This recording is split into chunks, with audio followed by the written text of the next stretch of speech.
사랑해서 했던 행동이 알고 보니 고양이에겐 고통이었습니다. 처음 고양이를 키우기 시작할 때 우리는 대부분 잘해주고 싶다는 마음뿐입니다. 그런데 문제는 그 마음만으론 부족하다는 거예요. 사람 기준으로 생각해서 고양이에게 다가가면 고양이는 조용히 아무 말 없이 상처를 받습니다. 특히 초보 집사들이 자주 하는 실수들은 당장은 괜찮아 보여도 나중에 큰 스트레스로 이어지거나 건강에 치명적인 결과를 만들 수 있어요. 이 영상에서는 초보 집사들이 가장 많이 저지르는 7가지 실수를 실제 사례와 함께 정확하게 짚어드립니다. 고양이를 처음 키우신다면 무조건 보셔야 하고 이미 키우고 계신 분들도 내가 놓친 게 있었나? 되짚어보는 기회가 될 겁니다. 무심코 했던 행동이 지금 우리 고양이에겐 얼마나 불편했을지 한번 같이 생각해 보시죠. 그럼 초보 집사가 가장 많이 하는 첫 번째 실수부터 바로 들어갑니다. 첫째, 고양이에게 우유 사람 음식 주기. 고양이가 너무 맛있게 먹길래 괜찮은 줄 알았어요. 하지만 바로 그 순간 고양이의 건강은 망가지고 있었을지도 모릅니다. 많은 초보 집사들이 가장 쉽게 저지르는 실수, 바로 사람 음식을 주는 겁니다. 특히 우유, 치즈, 참치캔, 빵 조각, 국물 음식. 고양이가 입맛을 다실 만큼 좋아하니까 조금쯤은 괜찮겠지 싶죠. 하지만 이건 고양이에게 유해한 성분을 매일 조금씩 쌓이게 만드는 행동입니다. 예를 들어 우유. 고양이 대부분은 유당불내증이 있어서 일반 우유를 마시면 설사하거나 구토 심한 경우 탈수까지 올 수 있어요. 치즈나 소금기 있는 간식도 신장과 간에 부담을 줍니다. 먹고 나서 아무 일 없던데요 라고 생각할 수 있지만 그게 바로 더 무서운 거예요. 고양이는 급성보다 만성질환에 더 취약합니다. 지금은 괜찮아 보여도 몇 달, 몇 년 후 신장 수치 이상이나 췌장염 같은 문제로 돌아옵니다. 정리하자면 고양이에게는 사람 음식은 독일 수 있다는 걸 잊지 마세요. 아무리 귀엽게 쳐다보더라도 사랑한다면 거절하는 게 진짜 배려입니다. 둘째, 고양이를 억지로 껴안고 만지기. 고양이니까 안아줘야죠. 귀엽잖아요. 근데 고양이는 그렇게 생각 안 해요. 초보 집사들이 흔히 하는 행동 중 하나가 고양이를 껴안고 뽀뽀하고 실컷 만지는 것입니다. 특히 강아지처럼 다정하게 품에 안고 있으려는 경향이 많죠.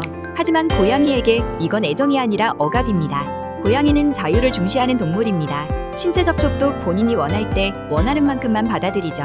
그런데 집사가 강제로 안거나 얼굴을 들이미는 순간 고양이에겐 그게 공격이나 포획으로 인식될 수 있어요. 그 결과는 도망가기, 물기, 하악질, 혹은 조용히 관계를 끊어버리기. 내가 이렇게 사랑하는데 왜 도망가지? 라고 느낀 적 있다면 그 원인은 바로 이것일 수 있습니다. 특히 배나 꼬리 쪽을 자주 만지는 것도 위험합니다.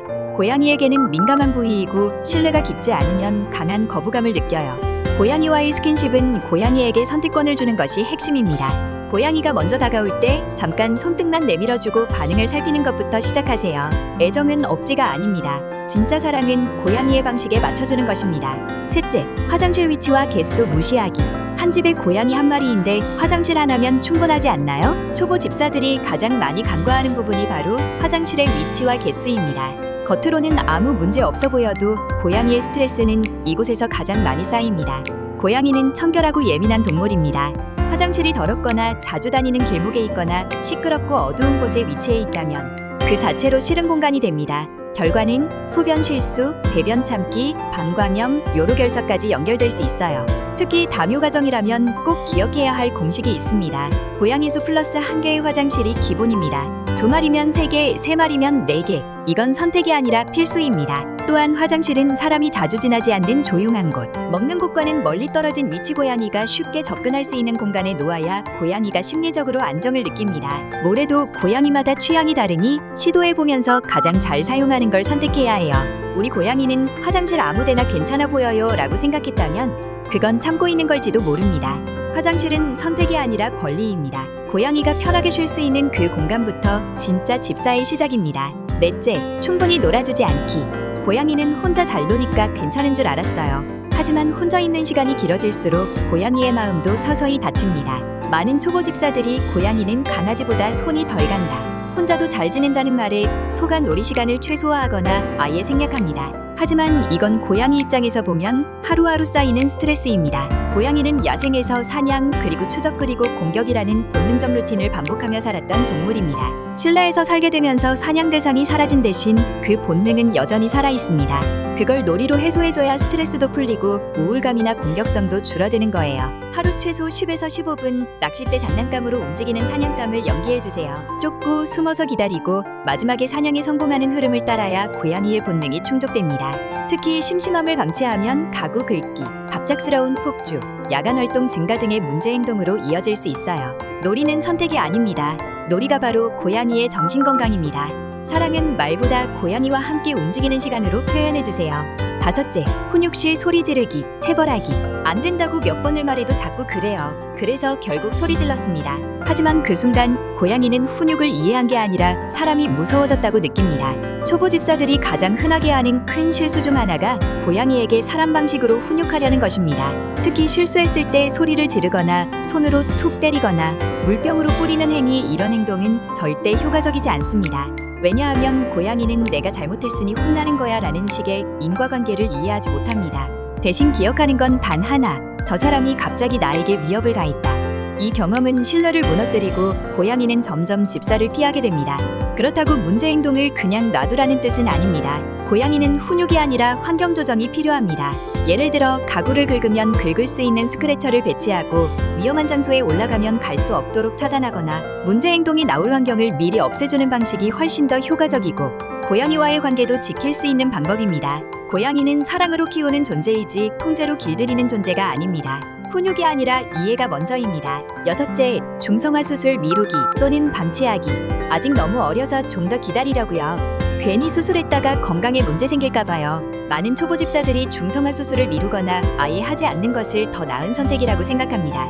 하지만 현실은 정반대예요. 중성화는 선택이 아니라 고양이의 건강을 위한 필수 조치입니다. 수컷은 중성화를 하지 않으면 마킹, 발전기 행동, 싸움, 탈출 시도, 공격성 증가 같은 문제가 발생하고 장기적으로는 전립선 비대, 고환암 등의 위험이 커집니다. 암컷 역시 반복되는 발전기 스트레스, 짜증, 식욕 부진, 자궁축 농증, 유선 종양 등으로 이어질 수 있습니다. 특히 유선 종양의 90% 이상이 악성이며 조기에 중성화를 하면 발생 확률을 현저히 줄일 수 있습니다. 그리고 중성화하면 살찐다는 오해도 많지만 그건 수술 때문이 아니라 활동량 조절과 식단 관리를 안 해서 생기는 문제입니다. 적절한 시기는 수컷은 생후 5에서 6개월이고 암컷은 첫발 정전 또는 발정이 오기 직전입니다. 지나치게 늦으면 신체뿐 아니라 습관도 굳어져서 교정이 더 어려워집니다.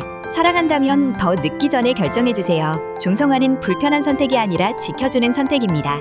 7째, 병원은 아플 때만 간다는 착각. 잘 먹고 잘 노는데 병원까지 꼭 가야 하나요? 이 말 정말 많은 초보 집사들이 합니다. 하지만 이 생각 하나로 고양이의 병을 너무 늦게 발견하게 되는 경우가 많습니다. 고양이는 본능적으로 아픈 걸 숨기는 동물입니다. 야생에선 약한 모습을 보이면 위험하니까요. 그래서 겉으로 멀쩡해 보여도 속에서는 조용히 문제가 쌓이고 있을 수 있습니다. 실제로 많은 고양이들이 신장질환, 심장질환, 치주질환 같은 만성질환을 겉으로는 아무 증상 없이 진행시키다가 이미 상태가 심각해진 후에야 병원에 옵니다. 문제는 그때는 돌이킬 수 없는 수준까지 진행된 경우가 많다는 것. 그래서 정기검진은 필수입니다. 생후 6개월 이상부터는 1년에 1번, 7세 이상 고령묘는 6개월에 1번 이상 혈액검사, 소변검사, 구강검진은 꼭 받아야 해요. 정기검진은 이상한 게 있을까봐 하는 게 아니라 아무 일 없도록 미리 보는 겁니다. 눈에 보일 때까지 기다리지 마세요. 그땐 이미 너무 늦었을 수 있습니다. 병원은 고양이가 아프기 전에 가야 하는 곳입니다. 우리는 고양이를 사랑하지만 그 사랑이 고양이에게도 사랑처럼 느껴졌을까요? 오늘 말씀드린 7가지 실수, 어쩌면 한 번쯤 무심코 해보셨을 수도 있습니다. 하지만 중요한 건 지금이라도 그걸 알아차렸다는 사실입니다. 실수를 고백하고 바꾸려는 순간 당신은 이미 훌륭한 집사입니다. 이 영상을 보시면서 나 이거 진짜 했었다 싶은 항목이 있다면 댓글에 솔직하게 남겨주세요. 다른 집사분들에게도 큰 도움이 됩니다. 그리고 다음 영상에서는 고양이와 친해지는 방법, 처음 3일이 모든 걸 결정한다는 주제로 찾아올게요. 우리는 모두 초보였고 지금도 계속 배우는 중입니다. 고양이와 함께하는 삶, 지금 이 순간부터 더 나아질 수 있습니다.